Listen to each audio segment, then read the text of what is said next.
I think one of the reasons that Stephen and I have been as successful as we have is because we like the movies. We like to go to the movies, we enjoy movies, and we want to make movies like the ones we enjoy.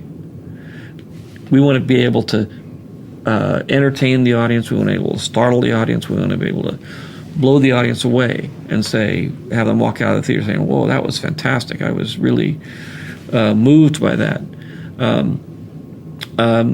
That's where part of the fun of it is. You want people to think, you want people to be emotionally moved.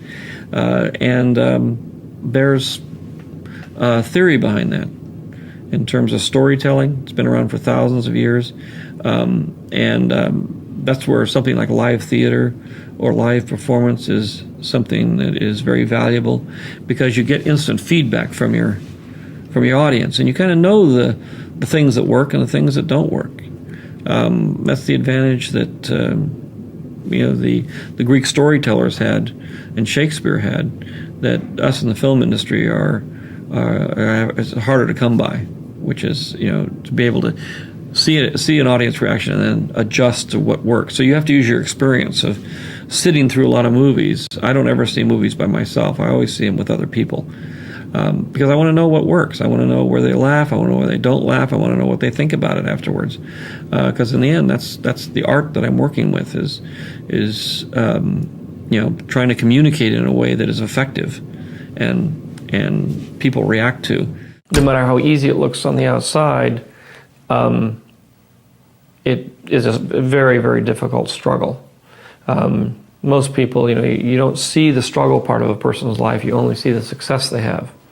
But I haven't met anybody here at the Academy or anywhere else that hasn't been able to describe years and years and years of very, very difficult struggle through the whole process of achieving anything whatsoever. So, and there's no way to sort of get around that. And the secret is just not to give up hope. And it's very hard not to, because if you're really doing something worthwhile, I think you will be pushed to the brink of hopelessness before you come through the other side, and you somehow have to hang in through. So we banded together. I mean, that's how cavemen figured it out.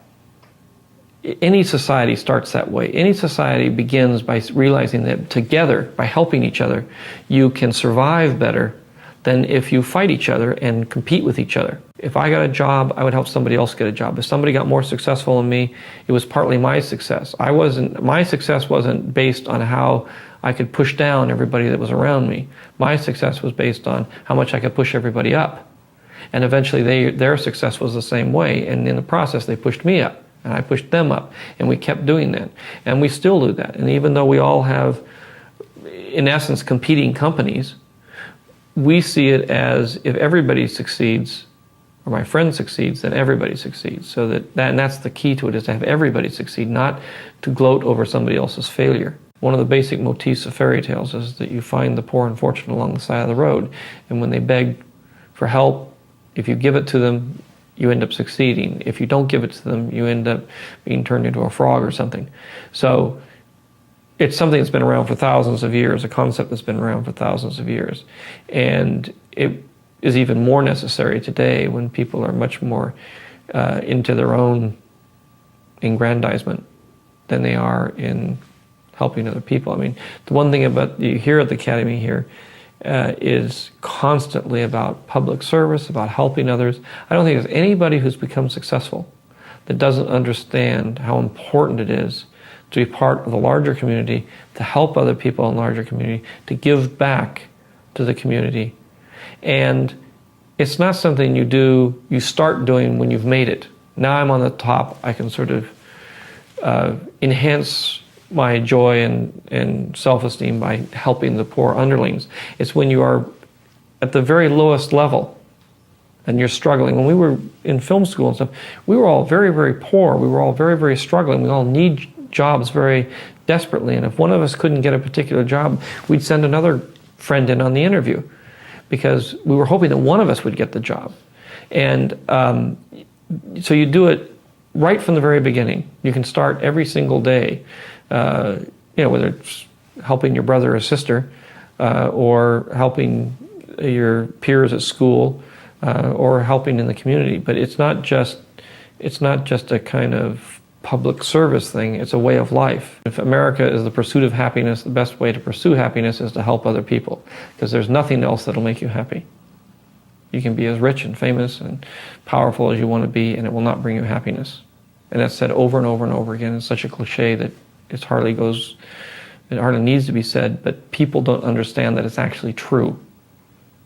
And you can find people rich, powerful, and famous, and they aren't happy. And you can find people who have discovered the fact that it's really helping people. It's really being compassionate toward other human beings that makes you happy.